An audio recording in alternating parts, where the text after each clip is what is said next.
kuganya babeere bumu. Ndiranye ya NRM ne NUP mu bbendobendo ly'empigi. Olina ebinuubule ku mutima ne pulezidenti n'akiraba. Museveni akyusizza bakakuyege ku ssaawa esembayo.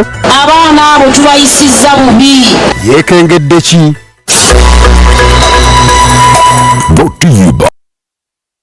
Kale weewaawo ndi muzzukulu wa Kisoro Ssembatya Ismail n'Amasengejje mu bujjuvu ag'olunaku olwaleero nga tandise n'omuntu oyo alangirirwa ku kisaawe okukulembera Uganda ateekeddwa okufuna ebitundu 5 ku buli 100 eby'obululu bonna obuba bukubiddwa waakiri n'ayongeramu akalulu kamu olwo n'abalangirirwa nti yawangudde abalala bonna naye wali weebuuzizzaako nti singa wabaawo oba wabulawo aweza ebitundu ebyo ebyessalirwa kiki ekiddako bannabyabufuzi abalondola ebyokulonda abalondola ebyobufuzi ne bannabyabufuzi n'abalaba ensonga okusinga ku balala batagguludde akalipo kano.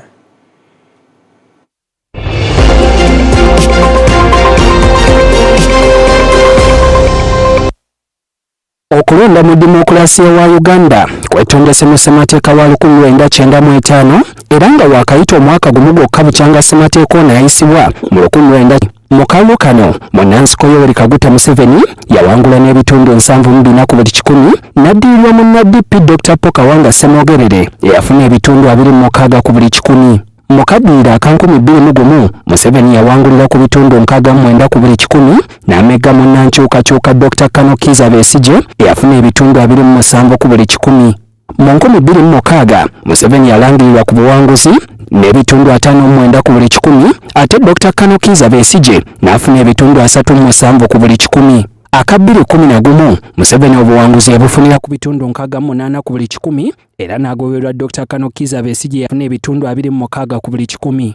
Mu 2016 omuwanguzi Museveni yalangirirwa n'ebitundu 6 ku buli 100 nga bwe bululu obukadde 5 mu emitwalo 97 mu 1000 mu 872 olwo n'addirira Dr. Kizza Besigye eyafuna ebitundu 35 ku buli 100 nga bwe bululu obukadde 3 emitwalo 58 mu 687 songa mu 2021 Museveni obwa pulezidenti yabuwangulira ku bitundu 58 ku buli 100 nga bwe bululu obukadde 6 mu emitwalo 42 mu 8 bweweekaliriza ebibalo bino biraga nti Museveni azze afuna obululu obusukka mu bitundu 5 ku buli 100 era nga kino tekiri mu butanwa anti etteeka erirambika ennonda ya pulezidenti wa Uganda bw'eriragira ng'akakiiko absolute majority.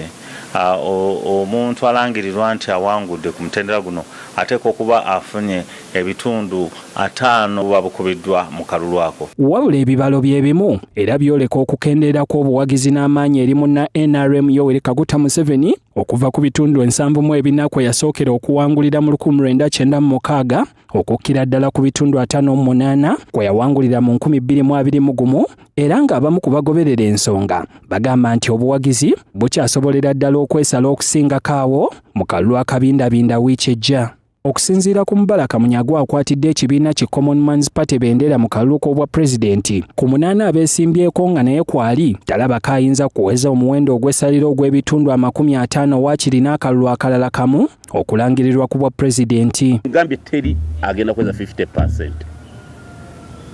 Bwengamba nti teri kitegeeza nange sigenda kuweza. Ono endowooza eno agyesigamiza ku nsonga eziwerako nga kwe kulina ezeekuusa ku byetaago by'abalonzi. About 35% of the voters abantu abali mu voting age nga ganze sijja kulonda bajja kabba n'okubulaba convoy yo ng'eriko 99 nga 323 nezo tezina kyezikoze. Yabaffe singa ddala ku beesimbyewo tewaba aweza bitundu byasalira 50 waakiri n'akalulu akalala kamu kiki ekiddirira? Yawandise round esooka ey'okulonda oba kuyinza okusalibwawo singa wabanga tewali afunye katugenga buli omu afunye 3 ku 100 omulala 3 ku 10 n'omulala 3 ku 10 kiba kitegeeza nti tewali afunye 5 mu kimu ku 10.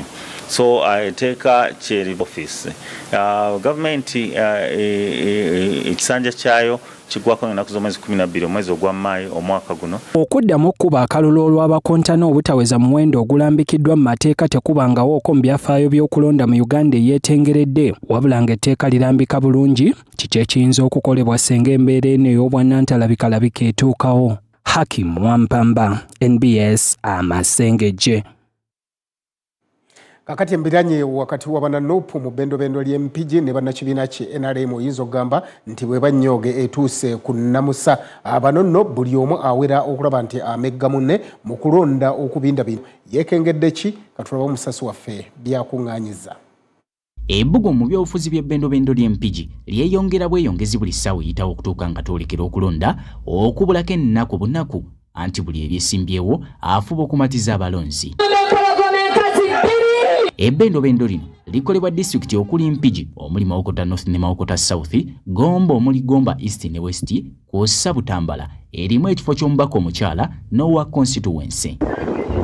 Mawokota Martin Sejjemba, Hilary Kiyaga ne Teddy Nambozi Bosco Aisha Kabanda aba NUP babbinkana ne Lydia Mirembe atambula ne Lyasi Mukiibi abazze obwannamunigina nga tekyabula nnaku wadde ezengeza amenvu empisa mu beesimbyewo zikirako ez'emmengo anti abalonzi kati babafukaamirira n'okubafukaamirira kw'ossa okubanyenyezaamu ku galiba enjole nga n'enfuufu kati bagirya kyere okukakasa nti buli mulonzi bamutuukako.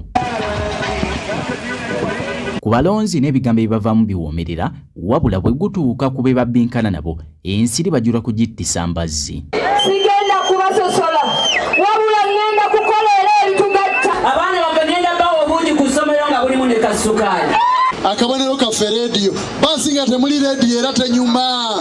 Mu nkambi zonna bannabyabufuzi abasuubiza ensi n'eggulu n'okwesiga ekifaananyi nti ebirungi abalonzi be balina eddagala lyabyo. Kakati batulimba mubakyasobola okutuyoza ku myaka 41 okakasa maama wasobola okuyoza ku myaka 41 mugenda mugiwangalira side mugenda ku nnyanja ne babagobayo abaana bammwe bonna bagenze ku ssomero ne bamala ttaamu omwezi mulamba n'ekitundu nga tebasoma. Mu nkambi eya NRM naddala mu disitulikiti y'e Gomba ebinubula ebyafuna mu kalulu ka 2021 ly'ekkatali balina okulivula manvuuli ya NUP esensedde ebbendo lyonna. Bwe yali ku kisaawe ensambwe mu Gomba nga 23 Desemba omwaka ogwedde 2025 omuwendo gw'abajja okwanirizayo Kaguta Museveni wa NRM sigwe gwali gusuubirwa era we twogerera abasaggulira NRM akalulu e Gomba bakyusiddwa. Oyina ebinubule ku mutima ne president n'akiraba n'antuma nzije gye muli ndeke kunyiiga kuba bwe munyiiga naye yennyini afiirwa ki akalulu. Naalongo Jane Kalula kyokka nga mu bantu yakwatidde NRM muli e Gomba. Abaana ba Nuupu abali eyo nga muli banyiivu nange ndi munyiivu nammwe abaana abo tubayisizza bubi abaana ba Nuupu mujje gye ndi mu kyama twogere. Embeera ey'okusoberwa eno yeetaayizza ne banna NRM Mpigi ne Butambala nga kumpi NUP etuuse kuvuganya na bannamunigina. Mu bbendo lyonna NUP batambula kitole nga bakulembeddwamu amyuka pulezidenti waabwe mu Buganda Muhammad Mwanga Kivumbi naye ali ku bw'amayinja e Butambala. Greater Mpigi embiranye wakati wa NRM ne NUP amaanyi nga NUP erwana kusigaza ate NRM erwana kweddiza. Ronald Sekidde, NBS Amasengejje. Kale weewaawo webale nnyo Ronald Sekidde bye biri empigi naye ate nkujukiza nti ku ssaawa 3 n'ekitundu zennyini tulina spotlight yugi tugenda kubanga ku mulundi guno tukuba ate tooki kiki omulamwa tugenda kutambulira kutya. Omulamwa gugamba okuzimba obwesigwa wakati w'ebitongole byo kulonda mu kiseera kino ekyokulonda. Kale abagenyi baffe tujja kubeera ne Kano Chris Magezi akulanga omugezi w'ebitongole wa UPDF mukadde kano ssaawa 3 zennyini tujja kubeera naye. Kakati Frank Baine ono ne mugezi w'amakomera mu ggwanga engeri gye kiri tuli ku bitongole byakwerinda naye ajja kubeerawo bulungi nnyo ng'ayogerera ekitongole eky'amakomera. Kakati tujja kubeera ne Major General Henry Masiko ono Chief Political Kamisa mu Uganda People's Defence Forces oba omulungamya w'ebyobufuzi mu gye ery'eggwanga naye agenda kubeerawo nnyo. Ne tubeera ne Afande Kituuma Rusoke omwogezi w'ekitongole ekya poliisi. Nkugambye omulamwa tugenda kubanga tutakiseera kino ekyokulonda. Kale muzikirize ate tweyongereyo bwe tuti na Amasengejje kakati minisita omubeezi mu office ya Saba Minisita ngone mu office ya Saba y'omumyuka omukulembeze gwanga Diana Mutasingwa avudde n'ategeeza nti gavumenti eramula kuno emaliridde okufaafagana n'abantu bonna abeefunyiridde ku nsonga ey'okutigomya abalala bwe kituuka ku ttaka ate era n'abo abasalawo okufuuka bakasobeza ne bakkiranga ensimbi z'omusolo ne balyoka bazirya ne bakotogera enteekateeka za gavumenti ez'okwekulaakulanya. Diana Mutasingwa abadde akomekkereza kakuyegewe era n'akakasa nti mu kisanja ekiddako bagenda kubeera bakambwemuko bwe kituuka ku nsonga y'abali b'enguzi kubanga bano be basinzira okuvaako abantu ba bulijjo okutandika okwevuma gavumenti eri mu buyinza so nga yo ekoze ogwayo ogw'okulaba nga ereeta obuweereza naye abo bannakigwanyizi ne baba nga babirya buli. Abantu abali ku bibanja gwenga ali ku kibanja gw'olina okukanya ne Land Road si kukaka okugamba bwe sekuwadde sente zino oveewo nawe nga sente tokola ki tolina gamba weegula tolina na sente za kwegula bwe wali mu kawukuumi mu sente za PDM ekyo mukindekere nze akisobola si weewaawo so nsaba tugenda kukomawo tujje tulabe esente z'abakadde wonna we mbadde ntambulira abakadde bakaaba nti sente tebakola ki mumpagire n'omutima gumu sigenda kubaswaza nja kubabeererawo mu bubi ne mu bulungi awo wensabira mundabiranga ddala banange mundabiranga ddala. Ensonga y'okubiri y'ensonga y'amalwaliro n'amasomero. Mu kisanja ekijja twagala okulaba waakiri ebitundu byonna si byonna okubimalayo kyokka ebitundu ebingi bifune seed school bifune upgrade y'amalwaliro eddwaliro live ku ddala lyeriko lidde ku ddala lyewaggulu eyo kye twagala okulaba. Yaliko omukulembeze ow'eggwanga erya Nigeria Goodluck Jonathan naye bw'atyo nga yakulembeddemu omukago ogenda okubanga gulondoola ebyokulonda wano mu ggwanga akyaddeko era n'asaba abakulembeze bonna mu Africa nti bulijjo obutakyusa bukulembeze mu nkola ey'emirembe kye kimu ku ebyo ebisibidde eggwanga lyattu Uganda emabega. Abadde akyaddeko wali eri ku kibiina ekya Peace and Party abaayo ne bamulombojjera embeera gye bayiseemu mu kwenja akalulu n'engeri gye beeteeseteeseemu okulaba nga mu kulonda kwa bonna okugenda okubeerawo ku lunaku lwokuna olwa Ssabbiiti etandika olunaku olw'enkya. Ng'ebulambale okutuuka ku lunaku olw'okulonda eyali pulezidenti wa Nigeria nga kati ye ssentebe w'omukago ogulondoola ebyokulonda mu Africa Goodluck Ebele Jonathan asabye abakulembeze mu Africa okuwaanyisa obuyinza mu mirembe n'okubeera abeerufu mu nteekateeka z'ebyokulonda. Because in Africa we must elect our leaders. The ballot paper must dictate who becomes a leader in any of our countries. Bw'abadde asisinkanye bannakibiina ki National Peace and Party ku woofiisi zaabwe Kasubi mu Kampala, Goodluck Jonathan alabudde nti singa obuyinza tebukyusibwa mu mirembe ebyobufuzi bya Africa byakusigala nga bikubwamu ebituli n'okuzingamya enkulaakulana ate n'obutebenkevu bw'amawanga. And until we get there where the ballot paper decides our leaders, then we are not yet practicing democracy. We believe that in Uganda, of course, Uganda again independent in 1962. So you mentioned that from 1962 down, the elections have been a bit checkered in a way. Ensisinkano ya Goodluck Jonathan n'ekasiba nti egendereddwamu okulaba butya ekibiina ki NPP bwe kyeteeseteeseemu. Because we are here to make sure that we actually all these stakeholders, including the president, and all the issues you raise with us will be able to use to have conversation with them. Yes, abawandiisi wa NPP Yasin Nambale aloopedde Goodluck n'abakungu batambudde nabo ng'akakiiko k'ebyokulonda mu Uganda ne gavumenti bwe balemereddwa okuteekateeka akalulu ak'obwenkanya era n'alaga obutali bumativu mu ngeri bannansi gye bakwatibwamu olw'ensonga z'ebyobufuzi. This is a man who calls people and gives them money in broad daylight. He calls creeds of people. He gives out to people money like, as if it is his own property. We think it is never proper, and it is actually abrogating the laws, the electoral laws. Aba NPP basabye bamusayi gwa Africa bano okuwa obuwabuzi eri akakiiko k'ebyokulonda okukoleddwa ebitongole ebirondoola ebyokulonda. Tumugambye abamu ku abo be twalinawo mu kalulu akawedde nakati bakyali mabega wa mitayimbwa nga bali mu kkooti y'amagye. So ebyo n'ebirala tumusaba biteekeko essira era tumukkiririzaamu yatugenda nti tusuubira ajja kukola ripooti ennungi ejja okuyambako okuluŋŋamya oba okuwa ekyo kimu ekitu era okusinziira ku byagenda okukolekitinga this time akakasa nti ripooti gy'anaabwayo ejja kuba ya muzinzi nnyo. Ye akwatidde NPP bendera ku bwa President Robert Kasivante asiimye yali President wa Nigeria ono Goodluck Jonathan Ebere olw'okukkiriza okuwaayo obuyinza mu mirembe ng'awanguddwa mu kalulu. Bwana agenda mu maaso nga batunyigiriza nga bwe baagala ebinaavaamu banaabiraba. Ffe tulirwedde okukuuma emirembe singa baba batukutte bulungi nga bannansi. Akalulu kabeere ka mirembe na bwenkanya, tewali ajja kugaana nga akalulu bakasaziza mazimu na bwenkanya. Okulonda kwa bonna okwa 2026 kwakubaawo ku lwokuna lwa ssabbiiti ejja ng'ennaku z'omwezi 15 omwezi guno ogwa Gatonnya oba January 2026. Walugembe Joseph Segawa, NBS Amasengejje.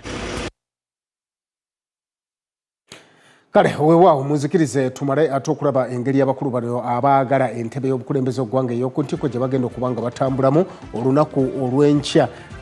Ntandise ne Frank Buliira agenda kubeera lubaga awo abeerubaga amaaso mu kkubo. Frank Buliira ajja olunaku olw'enkya. Kakati Robert Kyagulanyi Sentamu akwatidde Nuupu Bendera olunaku olw'enkya ali mu Kampala Central amasekati ga Kampala. Kyagulanyi Sentamu owa Nuupu mwagenda okwenjeza akalulu olunaku olw'enkya. Ate nga Mabirizi Joseph olunaku olw'enkya ono nno wa CP wa CP agenda Conservative Party agenda kubeera ejjinja gyagenda okuba nga awenjeza ate akalulu. Kakati Mugisha Muntu agenda kubeera Mbarara ne Ibanda ajja okuba nga awenjeza akalulu olunaku olw'enkya. Asonga ate Mubaraka Munyagwa kamuli eyo jajja kuddayo abeere nga awenja akalulu n'okumatiza abantu baayo nti yagwanidde okulembera Uganda. Nelson Nandala Mafaabi atumusuubirwa okubeera 10 n'ebukeddeya olunaku lw'enkya ng'awenja ate akalulu. Kale naye nga te nkujjukiza nti ku ssaawa 3:30 zennyini Spotlight Yugi mpozi tugenda kuba nga tutunuulira engeri ey'okuzimbamu obwesigwa wakati w'ebitongole ebikuuma ddembe n'abantu ba bulijjo mu kiseera kino ekyokulonda. Nkutegeezezza abagenyi baffe tulina Kano Chris Magezi ngonono yakolanga omwogezi ow'eggye erya UPDF mukadde kano. Ssaawa 3:30 ez'ekiro kya leero tulina mpozi omwogezi w'amakomera Frank Bayine agenda kubeerawo nnyo nnyini ddala ssaawa 3 zennyini. Ssaawa 3:30 awo zennyini Major General Henry Masiko omupozi omuluŋŋamya w'ebyobufuzi mu Uganda People's Defence Forces naye ajja kubeerawo. Asaako mpozi afande Kituuma Rusoke ono naye agenda kubeerawo nnyo ye mwogezi owa poliisi ya Uganda. Munzikirize mpozi tubeere nga ate atuumulamu tukomewo n'ekitundu ekyokubiri ekya Masengejje. Lugero lw'enkulekera lugamba nti akuwaniriza okulinnya ate bw'ogenda okugwa kuyita kadduwannema okuwaana kulungi ate emirundi egisinga bwekusukkawo okuyina okukoma naawe muli owaganyala n'otandika okuwulira nti osobola okukola buli kimu. Akati ate bw'omaliriza ng'ogudde mu buzibu nga badde ebbali nga bakusekerera si buli akuwa oluusi amagezi nti ekigendererwa kye aba yagala otuuke ku ekyo ky'oba oyagala.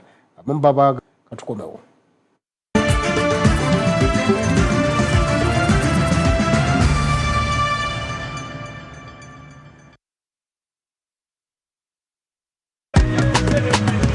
You used to tell me that I don't make you happy. All that time you would be complaining. I'll call you every day, yeah, yo, baby, don't know. You can now get all the Chibuzi out with MTN voice bundles. Call all networks. Kubei Dondoro. Buy a 25-minute voice bundle for only 1,000 or buy any daily voice bundle of your choice. Dial *100 *21# and select daily or use the My MTN app. When we talk together, we are unstoppable.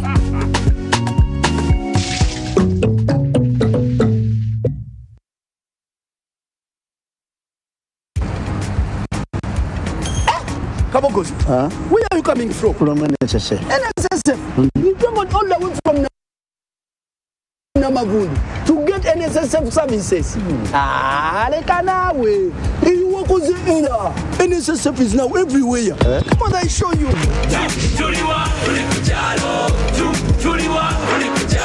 Yakabande pakabanda. You can register for NSSF. I contribute to your Simade life. Now I'm deep down in the Marara. Making NSSF payments. No wahala okube karangala. NSSF sure is notified. But some more kuhika gotido. Enjoy NSSF from where you are. Access NSSF services right where you live. With over 20,000 quick teller agents across Uganda, now you can conveniently register yourself, make NSSF payments and contributions to your Smart Life account to Obeda. NSSF, a better life. New Tusker Premium Cider.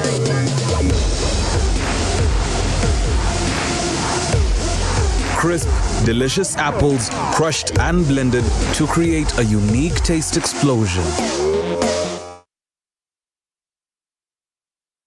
Okumala emyaka mingi obukulembeze bwa NRM buleseewo emirembe mu Uganda, enkulaakulana eyannamaddala n'obutebenkevu, enguudo, amasannyalaze, amasomero, amalwaliro ko n'emirimu. Enkulaakulana ffenna gye tuwera obujulizi.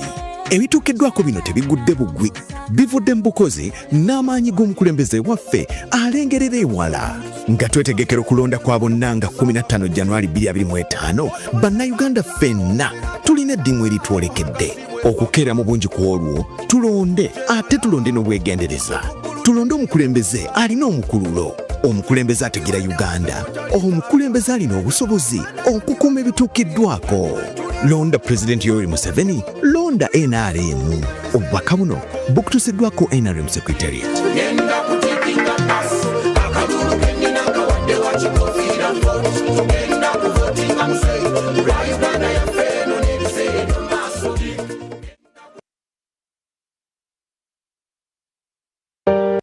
Escape the ordinary. Discover the Pachobana, your urban oasis.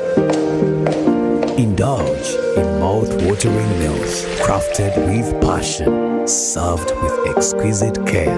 From intimate dinners to grand celebrations and family reunions, our beautiful scenery and unmatched service sets the stage for unforgettable memories and every special occasion.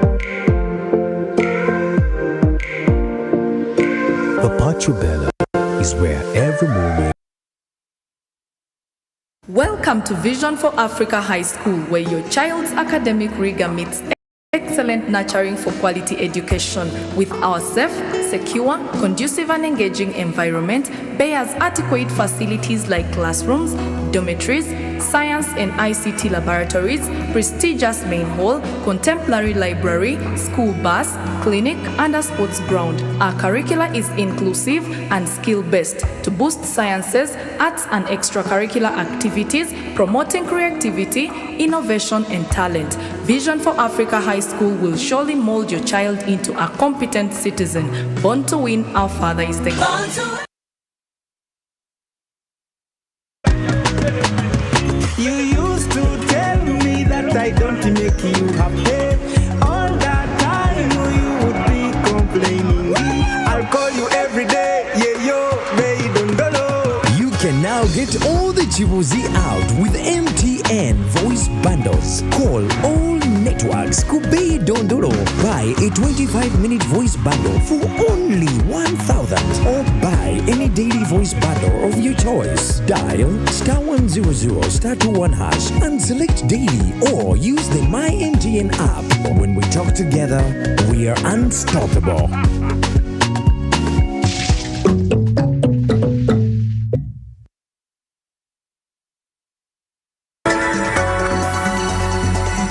Mumarara getuleeta omusiba awadde avuganya ku bwa pulezidenti omudidi. So he said, go and get this amount of money from somewhere and give it to him to pay for the last push. Esijja ayagala abavuganya babeere bumu.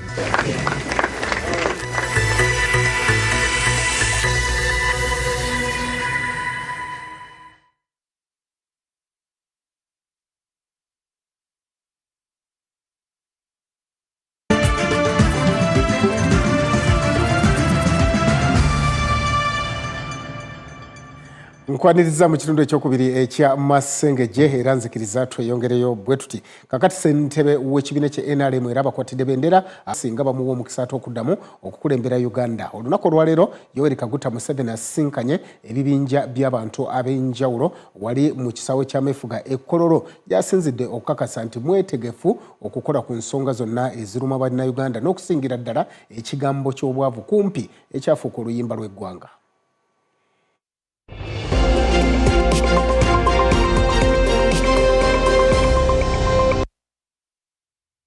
Ssentebe wa NRM mu ggwanga era akwatidde ekibiina bendera Yoweri Kaguta Museveni obudde bumuwungeredde ku kisaawe ky'ameefuga e Kololo ng'asisinkana ebibinja by'abantu ab'enjawulo omuli abavubuka n'abasiraamu.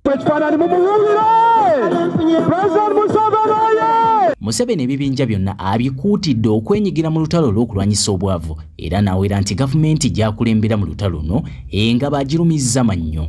Okuva ku ntandikwa nteekamu entegeka y'okuyamba bamufuna mpola.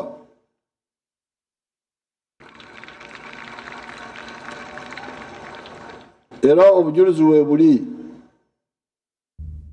Museveni agamba nti egimu ku migugu gy'ayagala okutikkula abazadde kwe kusasula ebisale by'abayizi mu masomero ga gavumenti era azze okukiwera. Nali manyi nti abazadde bangi tebalina ssente ezimala okusasula ebisale by'amasomero. Tuteekamu ssente naye enkola eyo tekola bulungi eyo wansi. Abaana bakyabajjako ssente. Kulwaki? Kubanga abakulu b'amasomero tebafaayo ate newabawo obukiiko bw'abazadde nabwo ne butafaayo kati puroguramu eyo nesigalawo. Eno ngamba nti bonna basomera obwereere eri wansi bagamba nti nedda abaana basasule. Kati awo mulina okukola ekisoboka okubamutegeeza nti obwavu bungi era n'abajjukiza okuyimbula bannaabwe abali mu nkomyo olw'ebyobufuzi n'ensonga endala. Bayina ente yazaala mu musana pulezidenti n'egamba nti ogwange ngumaze ngutisse mukama wange. Abantu bano bazze okukutikka ebizibu byawe obiwulirize. Ange ngendera ku ekyo nti bali abakulembeze 16 bayina ensonga enneekusifu ezeetaagisa okugamba okulaba lwaki babadde eri. Tusuubira nti obawa chance abakulembeze abo ne bakulabako olwaleero akadde akatono ennyo kirabika nga kigenda tuyamba n'otwanguyiza omulimo. Ebizibu byammwe naye ebizibu mbimanyi nange mbimanyiiko. Museveni wakukomawo ku kisaawe ky'ameefuga e Kololo ku Lwokubiri mu lukuŋŋaana lwe olw'okukomekkereza kakuyege we mu kunoonya akalulu aka 2026. Ronald Sekidde, Julius Kitone, NBS Amasengejje.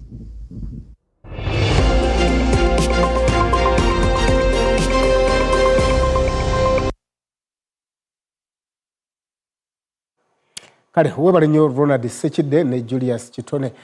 Mu studio tumaze okubabulira ndaba nga ntudde mu katebe tuba tugenda nga tutuuse ku kyoto nga tugenda kwogera ku nsonga ezitali zimu nga n'ensonga enkulu ey'olunaku olwaleero okulaba nti emikutu gino gimukwanira wala oba emigattabantu ennaku zino tegikyasosola muto ku muvubuka oba ku mukadde gyettaniddwa nnyo abantu bonna naye ate bwe kituuse ku baana abato ne gujabagira ng'omunafu azadde kaliira anti tekuliiko yadde okuluŋŋamizibwa abaana ne babiyigireyo ebintu ebitali bimu otuuka n'okubuuza omuzadde oba ffe abazadde otubuuza nti omanyi omwana byalaba ku mutimbagano. Kizibu nnyo omuntu okwanukula ekibuuzo ekyo y'ensonga lwaki leero mu studio neegattiddwako omusomesa mukugu ate kansala si kansala w'ebyobufuzi wabula kansala wano ab'abaana abo ababudaabuda obwongo bw'abaana mukyala Kyumulo Aaron nkwaniriza.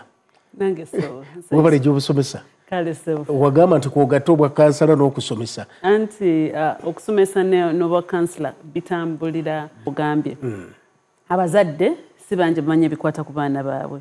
Kati ffe abasomesa it happens nti tubitegeera nga tetulina choice naye nga okubeera nga tuwa results mu kusomesa ennungi tulina okulaba ebikwata ku baana. Ennaku zino social media etumaliddewo abaana bye balaba ku mikutu egyo gimugatta bantu.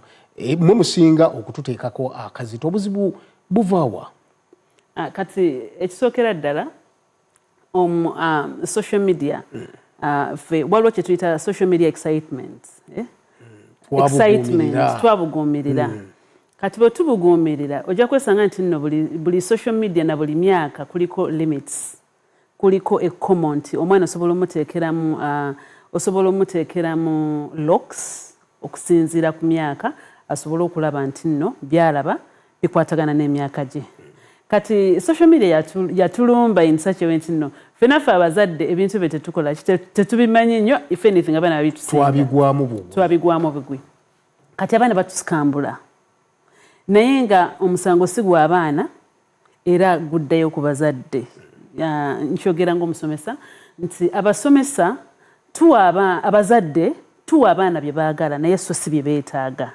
Tubawa bye baagala naye so si bye beetaaga. Yongera okulambulula. Kati omwana byayagala bw'obimuwa byonna nti njagala kino tubuuza. Social media esobola omuyamba nga afunye obuzibu obuva ku social media tasobola. Kati ffe ng'abazadde tulina obuzibu titwefudde nti tuli bize, tulina ebitusoomooza bingi kati twekweka mu masimu. Actually twekweka mu masimu okusanyusa abaana naye nga mu butuufu n'abaana nabo internet si gye beetaaga. Yeetaaga gw'omuzibu. Baagala ffe, it's like nabo internet si kye bafiirako, baagala ffe. Naffe abaana tubawa bye baagala so si bye beetaaga. But common point wano eriki ffe n'abaana twetaagangana. Kati lwakuba twebuzaabuza nti nno ndi bize sirina kino olugira ng'omwana omuwa amasimu. Kati ate bw'omuwa amasimu tukola follow up kumanya biki byalaba ate nga already toyina kumanyisibwa ku regulatinga nti kino omwana wa myaka bwekiti yakiraba n'emyaka bwekiti bwakiraba ate nga byonna mu ebiri mu masimu. So obutamanya bwaffe ate era ng'abazadde kaseera kazibuye nti abazadde tulina obutamanya bungi naye eno excitement waliwo bino ebintu byetugamba nti kakati amasimu ge galiko. Actually ffe bambi abasomesa tulaba obuzibu nti omwana osobola n'omugoba fiizi oba noyita omuzadde for a disciplinary action n'atajja naye omwana n'aleeta essimu ku ssomero n'ogimuggyako omuzadde kwolwo akeera 11 nga wamuggyeko naye bwe yazza omusango n'omugamba omwana ajje takola ki. So tulina obuzibu awo ate nga engeri gye tuli nti era tulina abasingle mothers abayitiridde nga bangi ebintu ebyo bisinga bipromotingibwa bamaama ate bamaama bebasinga okubireeta anti bamaama baagala nnyo okusanyusa abaana baabwe bebaagala nti nze ono omwana wange saagaladde mu kutawaana bw'ati nakula ntawaana omwami yantawaanya nandikawo omukwano gwonna kanguwa abaana bange kati kumba oyonoona omwana omuwa overdose ey'omukwano n'omwana byateetaaga mu kifo ky'okusetolinga ku ebyo bye yeetaaga. Oli musomesa abaana baffe biki mmwe ababalondoola ennyo kubanga ffe tubeera nabo obudde butono ate mmwe ne mubeera nabo obudde bunene. Mize ki gye mubasanzeemu naye nga giva ku nsonga y'okubeera ennyo ku bintu ebyo?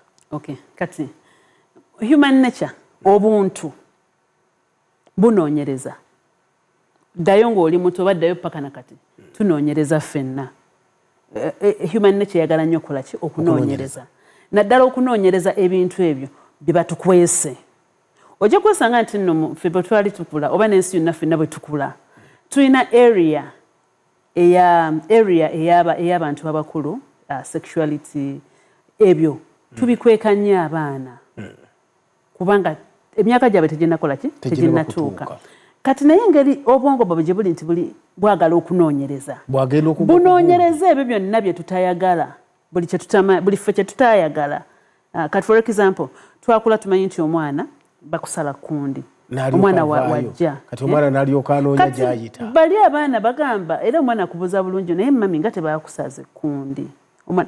Kati social media ekuzizza abaana baffe netandiko internet ebakuzizza because ojja kwesanga nti ffenna era bwe twali abaana twaluubiriranga nnyo okwagala okukula omwana ennaku zino akubawo ekigambo n'obuuza yakijjeewa kati internet ekuzizza abaana ate abatulaba wano ngenda kubeera mukambwe mukko mu nsonyiwe abatulaba mutwonoonedde ensi bano balaba because internet yeriwo tebalina mirandira gikola bulamu bwabwe naye batunulira following bakoza amanya mu following nti bonofuna numbers based likes enyingi ojja kubeerawo naye ezo namba because twalina mirandira gisustaininga likes zewakola that's why wabeera olunaku lumu omuntu nakola ekintu page yo nodda wansi kati ate nga waliwo bannaffe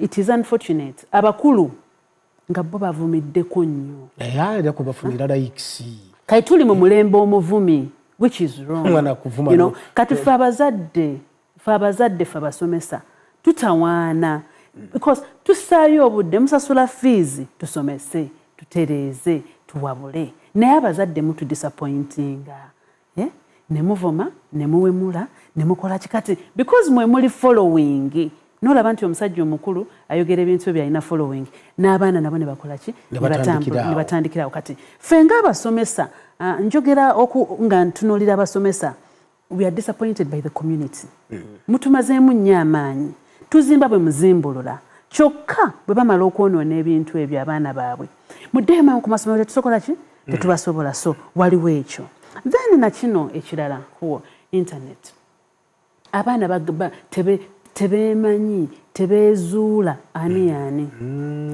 tebeemanyi because abeera mu nnyumba ye n'abeera mu ruumu ku ssimu ye ekyandimuyambye okwezuula kwekuzannya ne bakwano be kwekutegeera ne maama we nti ki n'omwa direction nti omwana ono so waliwo ebabulira we are in a confused generation of social media bali awo kati ate bwe tweyongerayo abaana abo bali lonely because ffe abazadde tetuliiwo bakwano baabwe tebaliiwo so social media naafuuka consoling factor n'abeera nti ye mukwano gwabwe ate ye mukwano gwabwe abaagaliza kati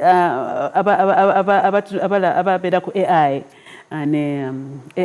ne chat GPT waliwo ekinsesa bambi emikutu egyo gyagaliza nnyo abaana baffe gigonza obulamu okusinga abazadde kakati bambi gikuwa ansa gy'oyagala n'ogenda naye kati oli asobola ogigamba nti kirungi bwe ngenda n'enzina ne bakwano bange ekiro nga bazadde bange tebamanyi era ejja muddamu nti ye kirungi genda ozanye naawe osobole okunyumirwa obulamu bwo nga tumaliriza mu kyalo ky'obulo kintu kyekyo ekikulu mwenga abasomesa kyoyagala okulaba nga ffe abazadde tukola naddala nga kitambulira ku mulamwa ogw'abaana bano abali ku mikutu gino gimugatta bantu kikyekyo kyetulina okukola ngenda kwogera statement enzibu naye mugitegeere bw'obeera okuza abaana weebeereremu kubanga abaana bo si baggwanga abazadde eggwanga lijja secondary naye nalinyumirwa omwana avuddemu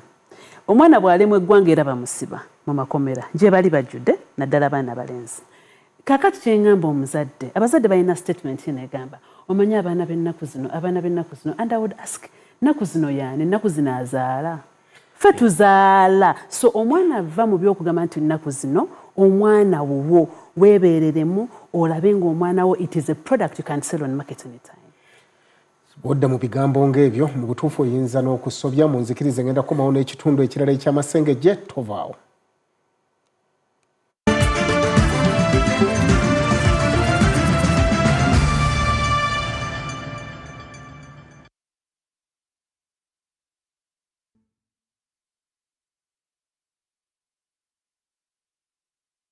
Before the headlines, there's the quiet work of confidence. The faces you trust are styled by the hands we trust. Because beauty isn't just seen, it's felt. Alaya Hair and Beauty, the choice behind the spotlight. Redefining beauty one face at a time.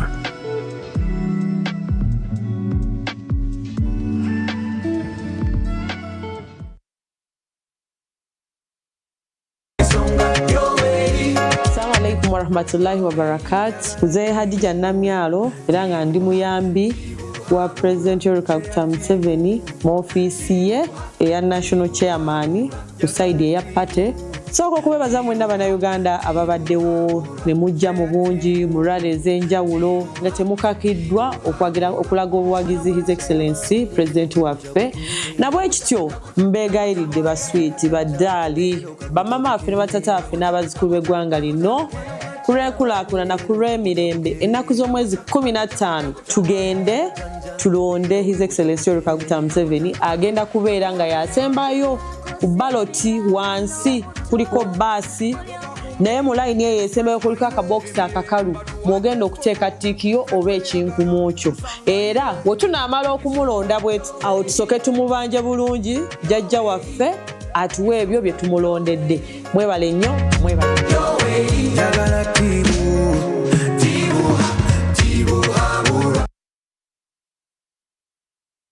It's an extraordinary moment when everyone that matters is at the table. It's a collective voice for Ugandans with clarity as we deliver Uganda on January 15th. Uganda People's Defense Force, Uganda Prison Service, Uganda Police Force, and the Ministry of Internal Affairs join the national conversation as Spotlight UG lights up the relationship between security and maintaining human rights. This Sunday, 11th of January 2026 at 9:30 p.m.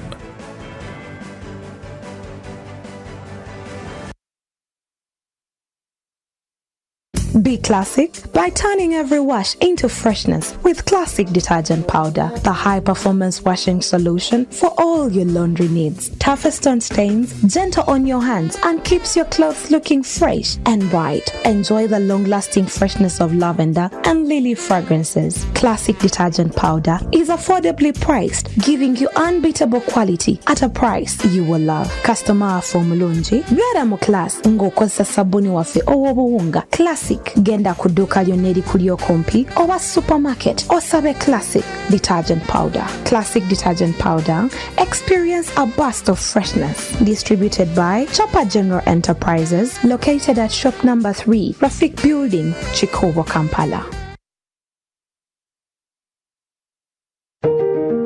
Fellow Ugandans, especially the youth, as we head into 2026, let hope lead us.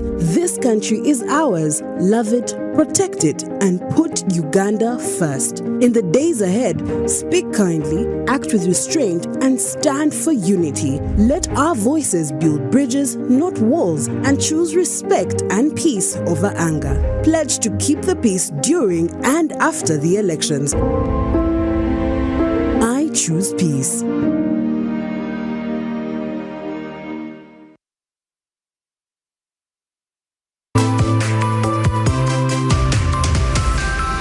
Brought to you by Crisp, delicious apples crushed and blended to create a unique taste explosion. Welcome to Biteshment of Tusker Cider. We're at Fairway Hotel Kampala, where East African hospitality meets global flavor. Tonight's star, Fairway's Chicken Teriyaki. Tender chicken glazed in rich, glossy teriyaki sauce, served with fragrant rice and sautéed veggies. Sweet, savory, and simply irresistible. Then comes the perfect match, Tusker Cider. Its fruity crispness cuts through the soy-sweet glaze, refreshing your palate and amplifying every flavor. Good food, great company, and the refreshing taste of Tusker Cider. The perfect pair for every bite. Grab yours today and make every bite better.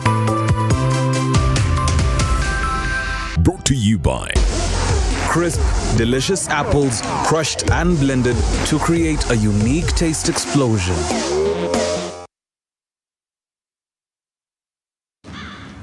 Today is a good day to draw up a new play. So start something. Make your move and get in your groove. Do it for the gram. Do it for the culture. Be loud. Be extra. Be a thinker. A life eater. A Tusker light drinker. Start something. Turn on your lights. Tusker lights. Amasengejje munnabyabufuzi era omusibe Dr. Kizza Besigye aliko omutemo gw'ensimbi gwawadde akwatidde ekibiina ki National Unity Platform Bendera ku kifo ky'omukulembeze oggwanga okumuyambako okulaba nga gusa ensonga ey'okulaba nti yalondebwa kukulembera Uganda ekisanja ekiddako. Kakati ensimbi zino azitisse mukyala we Winnie Byanyima era nga azimukwasiriza wali eri mu maka ga Dr. Kizza Besigye gye bategese okusaba okw'enjawulo.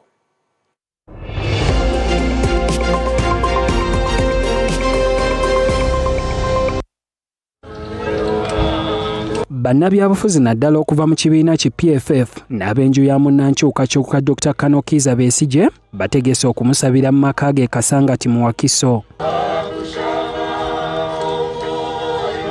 Okusaba kuno kukulembeddwa mu Reverend Father Samuel Kaboggoza era bw'abadde ayigiriza akubiriza ababaddewo okusoosowazanga okusonyiwagana n'okutabagana nga bannayuganda. Okusaba kuno okwetabiddwamu ebikonge bannabyabufuzi n'ab'enkyukakyuka naddala banna PFF ne NUP ne boogera ku bibaddewo omwaka omulamba okuva Besigye ne Haji Obed Lutale bawambibwa okuva mu ggwanga ly'e Kenya ne baggulwako ejja Naggomola. Mu kwogera kwa mukyala wa Dr. Besigye Winnie Byanyima ategeezezza ababaddewo nti bo omusibe Dr. Kizza Besigye bw'alina omutemwa gw'ensimbi gwe yasindikidde akwatidde ekibiina ki NUP Bendera ku bwa pulezidenti Robert Kyagulanyi Ssentamu. So he said, go and get this amount of money from somewhere and give it to him to pay for the last push, to fight with. So I have a little contribution he sent to you from jail and wishes you to succeed, although he knows what you are up against. Ensimbi zino ezikwasiddwa Kyagulanyi mu ngeri ya kiri muttu zivudde butereevu mu nsawo ya Dr. Kizza Besigye okusinziira ku Byanyima. Byanyima akubiriza bannabyabufuzi abavuganya okuzimba obumu n'okwebaza abo ababeereddewo bo omusibe. Muna NUP Robert Kyagulanyi Ssentamu ategeezezza ababaddewo nti oluusi akaluubirirwa okugasimbagana n'ab'enju z'abantu abazze babuzibwawo ku lw'enkyukakyuka era bajjudde obulumi ku myoyo. Naye amazima amatuufu bwe mba mbasinkanye mba sirina point n'emu gye makinga, because for me it is not politics, it's reality. Edi Mutwe abadde mukwano gwange nga tukula ffenna era bwe twayingira mu politics namugamba mwana ngenda kwesimbawo naga Bobby tubadde tunyumirwa nga tuyingidde mu bya politics naye tugende gwe kyali wange toba mukyamu kati ali mu kkomera. Olaba Bobby Wine basirisa abaana b'abantu, batisa abaana b'abantu. Many times nogamba bambiveeko naye ate bw'otunula emabega ate ng'obw'otunula moda nga kye tuliko kituufu, and we keep going. So thank you very much for not making us feel wrong about what we are doing. Omu ku bannamateeka ba Dr. Kizza Besigye ne Haji Obed Lutale era nga ye ssentebe wa PFF mu ggwanga Ssaalongo Erias Lukwago abikkudde ekyama nga bwe waaliwo akazito okuwandiisa Dr. Kizza Besigye avuganye ku bwa pulezidenti ng'ali mu kkomera wabula olw'omwoyo gw'obumu mu bavuganya enteekateeka eyo PFF n'egimma amazzi.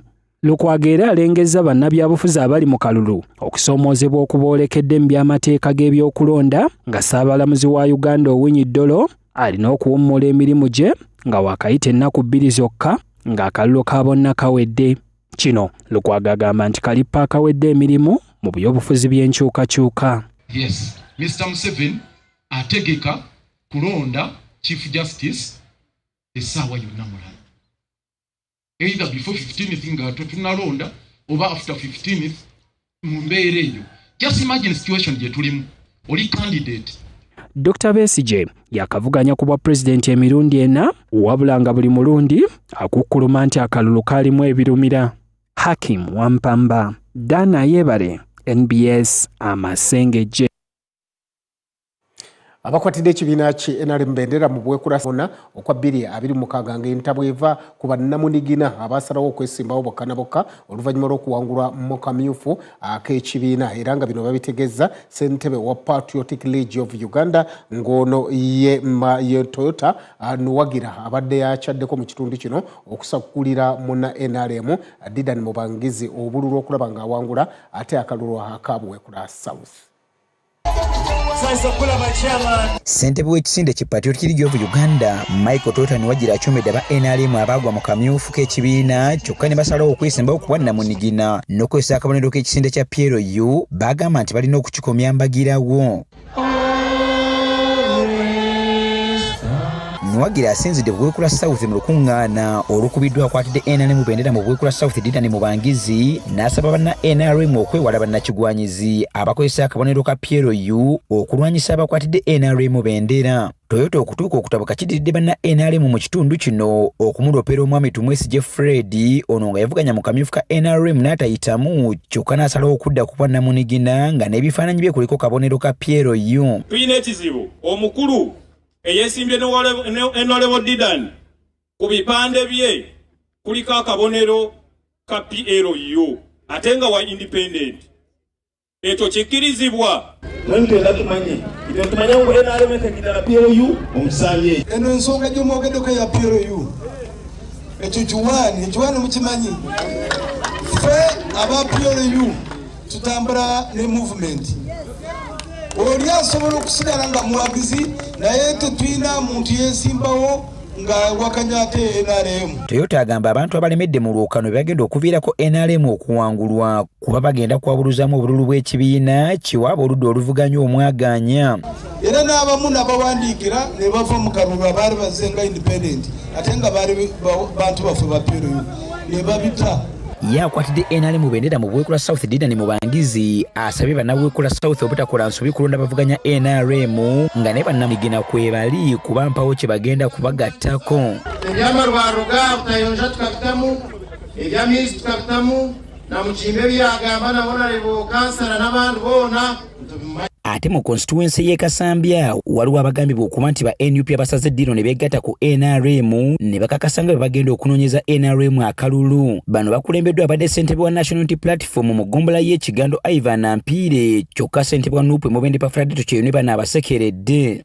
Mbasuubiza kino amazima tujja kuwagira NRM mpaka nga njogerayo bweri mpaka last. Njagala kubaaniriza ewaka mwebale nnyo okujja NRM. I challenge them bwebanga abaana abo bali b'NUP batulage kaadi zaabwe ng'ekitebe kyaffe eky'Emubende kye kyazishuwinga nga kuliko signature ya registra wane Emubende. Akalulu ka 2021 ekibiina ki NRM tekyalabya NUP ku njuba mu bitundu by'Emubende era ebifo bya paalamenti byonna NRM yabiwangula. Fred Sewajje, NBS Amasengejje.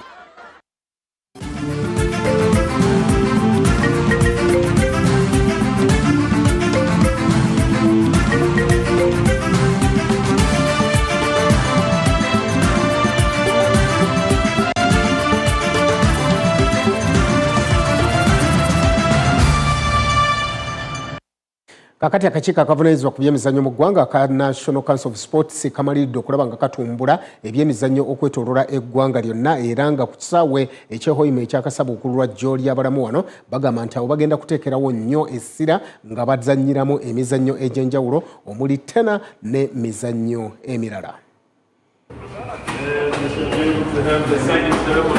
Nga 24 December 2025 President Museveni yaggulawo ekisaawe kya Hoima City nga kye kimu ku bisaawe ebigenda okuteeka empaka za Africa eza 2027. Uganda zegenda okuteeka ne Kenya wamu ne Tanzania.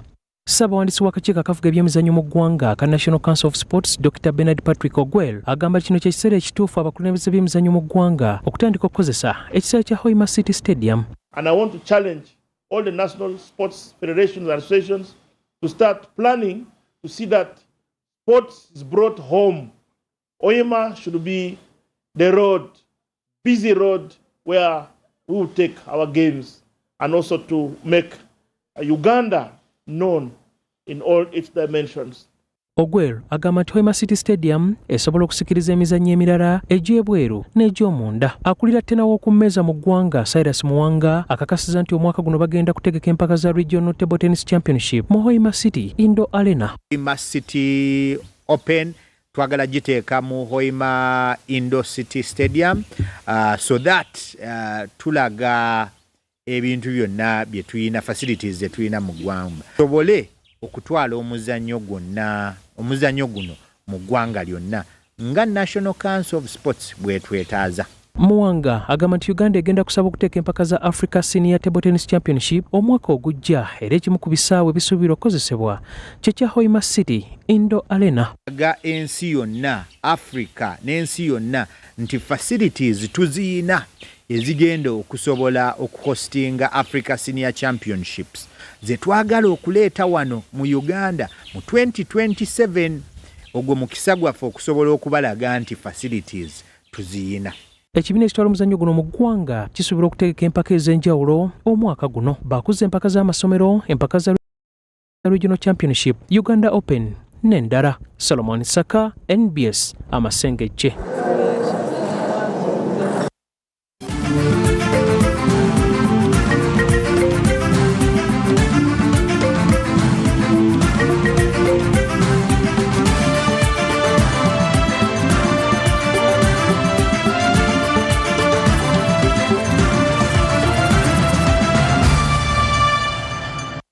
Kale weewaawo Amasengejje enyinza okugamba nti bwetyo bwe tutambudde naye nga sinaba kusiibulira ddala nzikiriza nkujjukize ekintu kimu nti ku ssaawa 3 n'ekitundu zennyini tugenda kubanga tuli kye tuyita mu Spotlight Yugi nga tukubira tooki mu nsonga ez'enjawulo naye ku mulundi guno omulamwa gwaffe gugamba nti okuzimba obwesigwa wakati w'ebitongole ebikuumaddembe teekako n'abantu ba bulijjo mu kiseera kino ekyokulonda nagambye ddala tuyina Kano Chris Magezi akolanga omwogezi w'eggye erya UPDF ssaawa 3 n'ekitundu kakati tuyina omwogezi w'ekitongole ekya Makomera Frank Baine ajja kubeerawo nnyo ku ssaawa 3 n'ekitundu ez'ekiro eky'olunaku olwaleero kakati ne tubeera n'omulungamya w'ebyobufuzi mu ggye erya UPDF Major General Henry Masiko naye tugenda kubeera naye ateekako omwogezi mpozi wa poliisi oba wa Uganda Police Force ngone afande Kituuma Rusoke bwetyo tugenda okubanga tutambula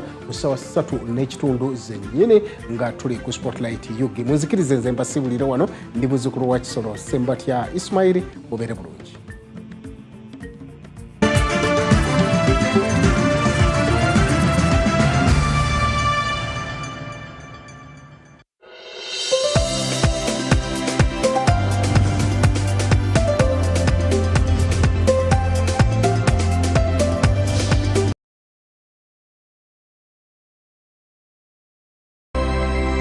NBS. Always.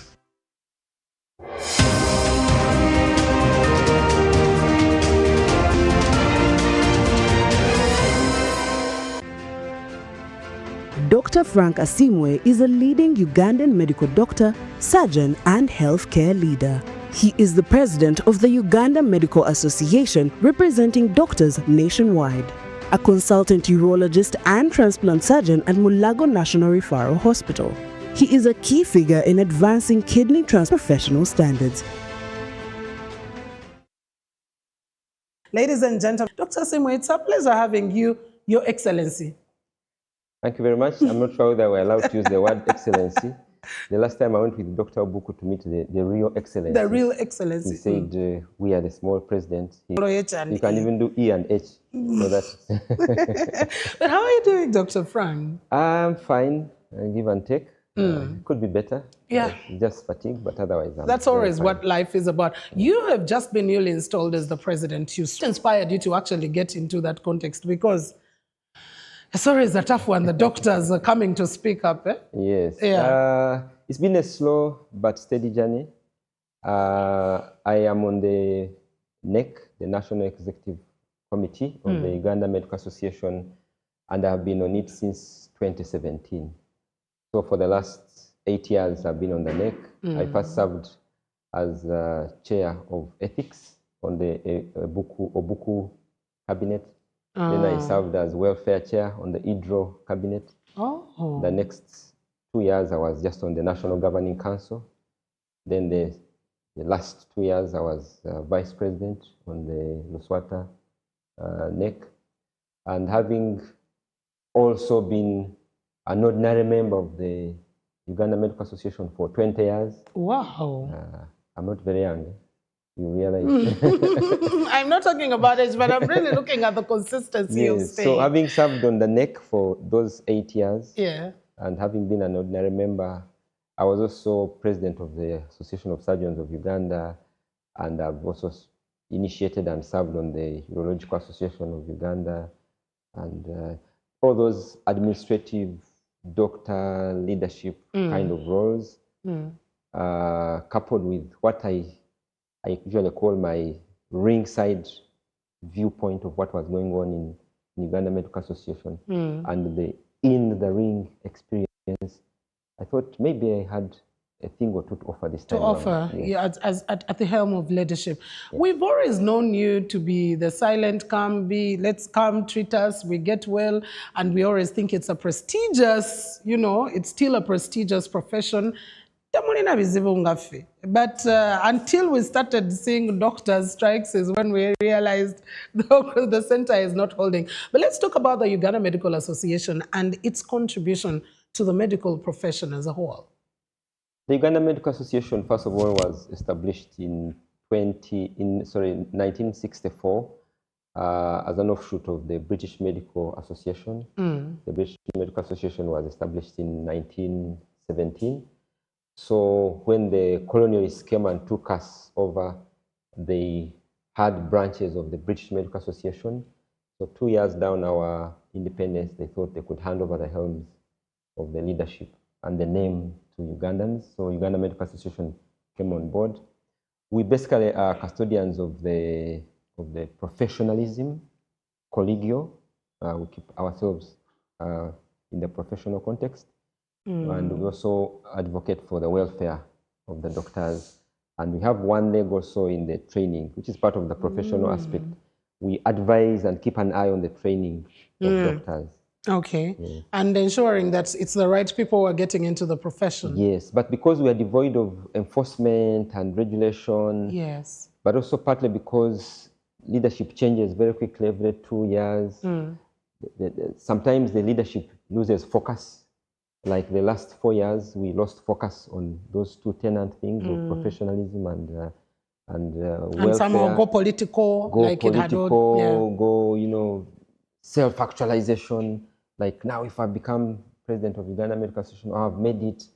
So that consumed the leadership in the last 4 years, and we lost focus a little bit. But once in a while, we refocus, and that's what we are bringing on board. We want to refocus what Uganda Medical Association was actually for, restore the salt. The doctors, we are the salt of this world, and we say that both with pride and with humility, that we are the salt of this world, and if we lose that saltiness, the world goes in the wrong direction. We are the light. So when we lose professionalism, when they're talking about precision, they usually either say surgical precision or military precision. So many things are measured by what doctors do, say, and how they express themselves. Okay. Yeah. Dr. Frank, of course, this should have just been a dream that was realized. But growing up, what did life look like? Did you aspire to become a doctor? Growing up as a child of a nurse, I always thought, I want to be a nurse, or I want to be a doctor, I want to work in a medical field. Then dreams change along the way. But let's look at the young Frank. Where were you raised? How was life? Was there any inspiration of becoming what you are today and wearing this white robe? The quick answer, if I was put on a gunpoint, give a yes or no, the answer would be a no. I didn't have any aspirations of becoming a doctor. I was born in Nyabushozi, Rushere. I went to Rushere Primary School for 7 years. I walked barefooted. Wow. My first day at school, I was actually putting on shoes, because at home we put on shoes. You were a kind of well-to-do family, yeah? By standards of the village. By the standards of the village. Oh, yes. Oh, yes. By our village. Until reality hit me that our village was, you were just... was a different ball game. Okay. But by our village standards, yes, we were fine. We didn't lack. We actually provided for others. So we had shoes growing up. So day one, I walked the 6 kilometers to school in my shoes. And then I was called aside and told that shoes are for teachers. For you, you don't use shoes. So I removed them. Yeah. So then the next day, I came with the shoes, kept them in the bush just before reaching school. So that you could use them when you're going back. When I'm going back. So when I was going back, I picked them. Day 3, I kept them, and I think I'd gotten used. When I was going back home, I forgot them. That was the end of putting on shoes at school or to school. So I did my 7 years doing the 12 kilometers back and forth. My father, for some reason, had a school called King's College Budo and said I was going to put my first choice at King's College Budo. He was laughed at, and I was actually caned for making a wrong choice. And for because you were not... Because I was not putting my choice in Ntare or Mbarahai. Oh! Because that was the to-go-to place. So I usually tell people that I'm a school dropout, because after my P7 I stopped going to schools. I went to a college. Oh, so from school to a college, okay. Yes. So that's when things began changing. So I went to King's College Budo, and that's when I realized that my village not only was it small, but was largely unknown. This was 1985, before people came out of the bush and became, the leaders known, of today. And so when children asked me, which school were you from? First of all, my accent was for real, for real. Like for there, in your village. Because for us, we were taught in Runyankole from P1 to P5. Are you speaking Runyankole?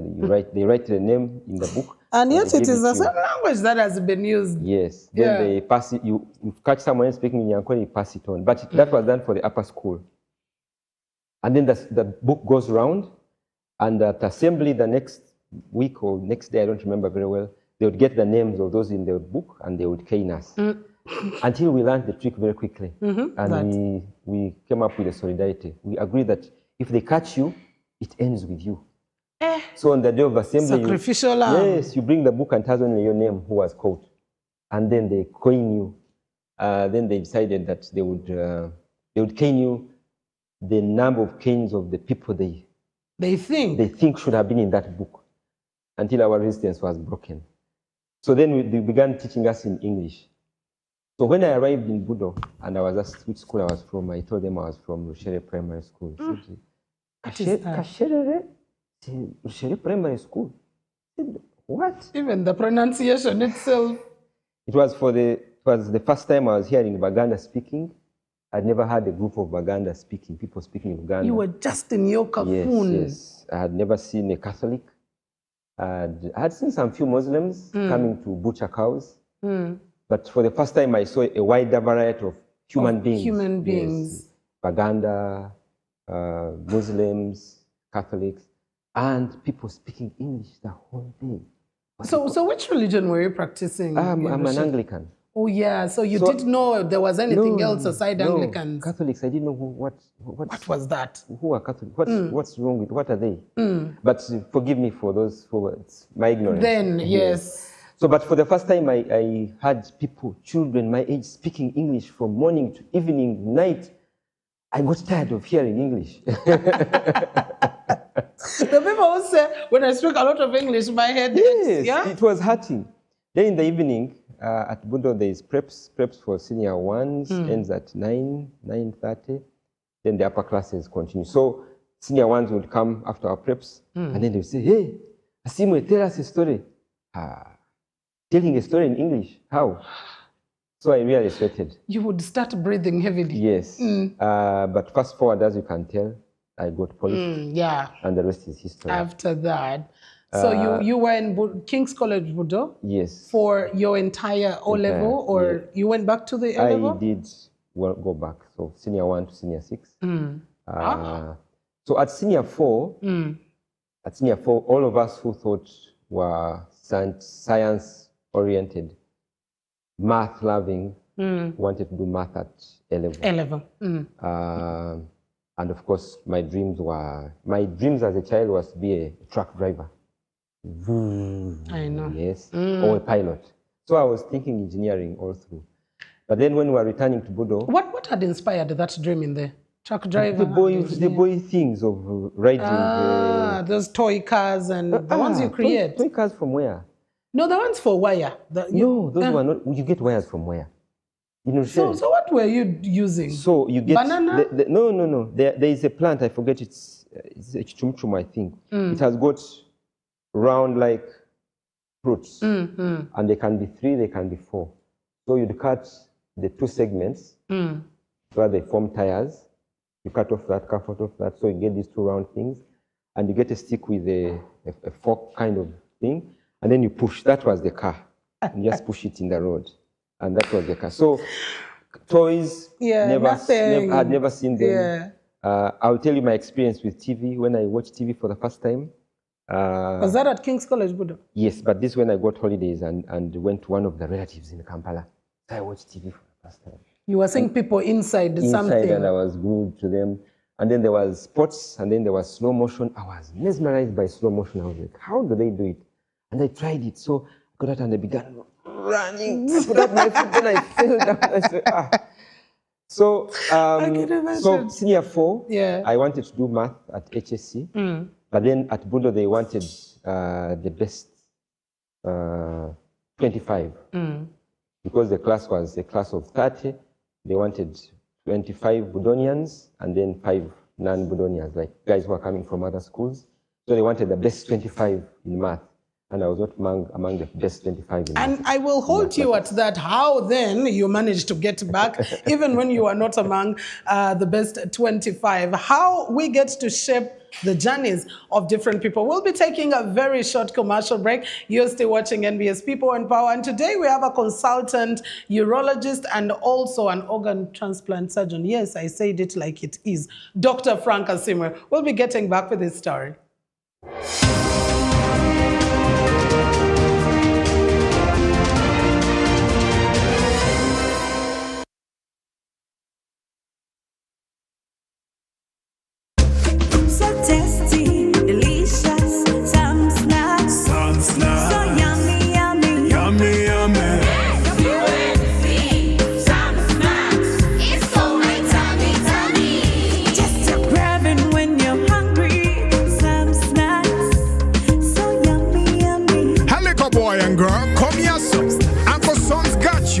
Some snacks for you, your man, papa, your granny and your picnic. Well, if I can, the snacks for you. Come pick anything you want.